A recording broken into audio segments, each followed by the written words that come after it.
What's up, everybody? Welcome back. Hope everybody's having a great day or night whenever you're watching this. I want to talk about the Lakers and the Grizzlies series coming up because I think this might be the best series in the entire first round. I think this series is going to be a war, and I love it. I'm a Lakers fan, but Memphis is insanely good, and I want to break down this series without as much bias as I can. I do want my Lakers to win, but I think Memphis is no joke and should probably be favored. But before I get into it, if you're new to the channel, please subscribe, and if you enjoy this kind of content, please like the video. But before I get into everything, I kind of want to talk about the playing game against Minnesota for the Lakers because that was entertaining as hell but frustrating as hell at the same time. But game ball to Dennis Schroeder, he was amazing. Like pretty much the most consistent player on the team through that game, saved them time and time again. Just wanted to give a little bit of love to him. But going into that, after that playing game, right? The Lakers, besides the fourth quarter and overtime, they played terrible. They were legitimately terrible. They should have won that game by a lot more than they did. And if they play that way against Memphis, they're not winning. And my main reason for that is Memphis is going to be like Minnesota, but 10 times better. They're going to be nasty. They're going to be in your jersey. They're going to be defending. They're going to be playing full court. They're going to be talking a lot of trash while they do it. They're going to try and turn you over. They're going to play physical. And it's not going to be fun. It's not going to be a fun time out there. It's going to be a war. It's like, in my opinion, whoever wins this series is winning it in 6 at the very least, and at the most likely 7 games. But back to Memphis, the main reason that I just think that they're so good is they're connected as a team. Defensively, they're one of the very best defenses in the entire league. They have, in my opinion, the defensive player of the year in Jaren Jackson Jr. And they've got role players that can make plays like a Luke Kennard. Tyus Jones might be probably the very best backup point guard in the league. Doesn't turn the ball over. Then you have guys like Santi Aldama who are playing really good minutes. John Conchar can hit some threes here and there. He can play good defense. And then I haven't even got about the best players on the team for the most part. Like John Morant is a supernova. He's insane. Desmond Bane's a sniper. Kennard can hit threes from pretty much anywhere on the floor at any spot, any time. They're really, really damn good. Defensively, they hold teams to the worst field goal percentage in the entire NBA. So you're just not going to make a lot of shots against them. They're going to be up close and personal all game long. They don't foul a ton compared to what you would expect. And I think that they just play such a physical brand of basketball. They're top 3 in both blocks and steals per game. So they're getting up into you, forcing you into tough shots, blocking those shots. Shout out Jaren. Getting the steals, shout out Dillon Brooks. So they just have a really good blend. And I've known this for a while because Memphis plays a great brand of basketball. They can shoot, they can run, they can defend. They're athletic. There's nothing to really not like about Memphis, other than the fact that you just hate them because they talk a lot of trash, which not me because I think Memphis is awesome.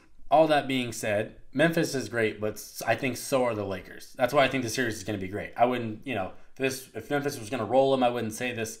The Lakers, since the All-Star break, second best record in the entire league. They're a top 10 offense, top 5 in rebounding, top 2 in free throws made per game, number 1 in attempts per game, and top 5 in defensive rating. So they're getting up into you. They're doing a lot of what Memphis does. They're getting to the line more, which has been really the biggest savior for them. And in a playoff series, if you're able to play more physical and get the foul calls and things like that, that changes games big time. The only team that's been better than the Lakers since the All-Star break is the Milwaukee Bucks. The Bucks have been amazing. They went on like an 18-game win streak at some point in the season. So I'm pretty hopeful as a Lakers fan, but I'm also terrified at the same time because Memphis could very well win the championship. They're that good.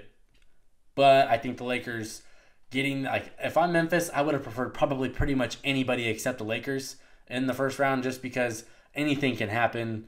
And then you're going up against a team that has 2 top 10 players that's been rolling since All-Star break. It's just, it's not very optimal, right? Which is fair to say. But I think for each team to win, I kind of want to break down what I think 3 main keys should be. And for Memphis, I'll start with them.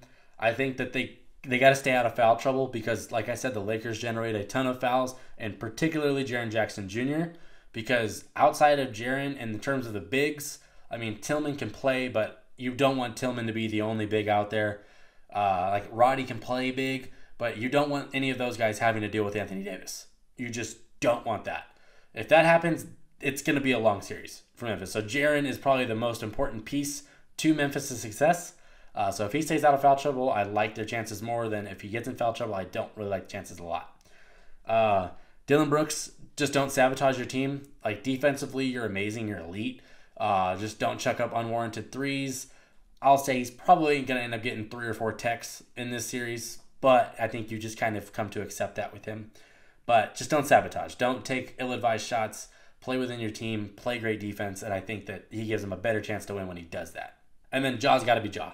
He's got to be a 30-point per game, getting you 7, 8 to 15 assists. In the playoffs last year, he was getting up there getting, 30 points, 15, 16, 17 rebounds. Like, he was, if you guys remember, he was going off against Minnesota before the injury against Golden State. They got to have that version of Ja if they want to, be successful long-term in this playoff run anyway, but particularly against the Lakers. Because the Lakers' point of attack defense, while they have a good defense, point of attack is not very good outside of Dennis Schroeder.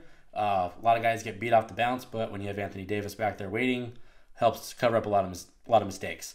So I think Ja's got to be the best version of himself. And I think if you're the Lakers, the first thing, and I'm not a huge fan of Darvin Ham in general, the rotations have to be on point. There can't be these terribly unoptimal lineups where LeBron's out there with 3 guys who can't shoot and no big. Like, you just can't put them in that situation. You got to be able to find the lineups that are having success quick, early, and ride them out. That's how you're going to win in this. You can't be messing around for 6-7 minutes experimenting like they tried to do against the Timberwolves, because Memphis is better than Minnesota. You're not going to be able to succeed that way. Second biggest thing, I think Anthony Davis got to be the first option because of it. If you want to be able to beat Memphis, I think the biggest key is getting Jaren out of the game. So if you're going to have anybody draw fouls against him, it's probably going to be Anthony Davis. You got to have him be the main focal point of the offense. A lot of times he's just out there floating like a space cadet. I don't really like that. He needs to be the main option, the person they run everything through. Every action should involve him when he's on the floor. And I think they'll be better off as a result because it's less pressure on LeBron, it's less pressure on D'Angelo Russell, less pressure on Austin Reeves, everybody on the team. When he's on, they're very hard to beat. And then I think against Memphis, you can't give them second opportunities because they're going to hustle. They're going to be diving on the floor. They're going to be playing a gritty brand of basketball. They call it the grindhouse for a reason. You got to be able to rebound the ball and get out in transition. Don't let them get that amazing defense set up. Don't let Jaren, get back and be patrolling that paint, ready to block shots and make plays. You got to run against them, and you got to play fast, but you got to play smart at the same time. So don't turn the ball over, because that's what Memphis loves to make you do, turn the ball over. They get out and run, and they're setting up Ja Morant highlight dunks. You got to avoid those. So got to play under control, get the rebounds. You got to push in transition. I think if you're the Lakers, you do those things. Let Anthony Davis be Anthony Davis.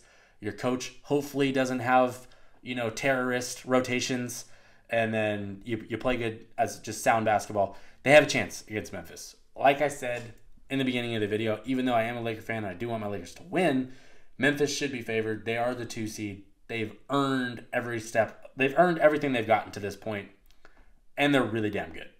But the Lakers could very well win this series too. I just think if I'm putting the odds, I'm probably going 55 Memphis, 45 Lakers, and that's okay because I'm still very hopeful with that 45. My question to you guys is, who do you have winning this series? I think that's a super important, question. Obviously, it's the first round, but this is probably the most intense series, and I'm confident saying that. And then, what matchups are you most excited for? Me personally, there's 2. It's Anthony Davis and Jaren Jackson Jr. because those 2 are amazing. And then Dylan Brooks and LeBron James, just because I know it's going to be full of drama. So let me know in the comments what series you're looking forward to, who you got winning it all, because I think it's so hard to predict right now. But this first round series, I'm so excited. But like I said, I'm also terrified. So if you're new to the channel, please subscribe. And if you enjoy this kind of content, please like the video. But shout out the Grizzlies. They're an awesome 2 seed. Shout out the Lakers. They're the 7 seed. They earned their way in. Both these teams are amazing. I can't wait for this series. But thank you for watching. I'm done here. Peace.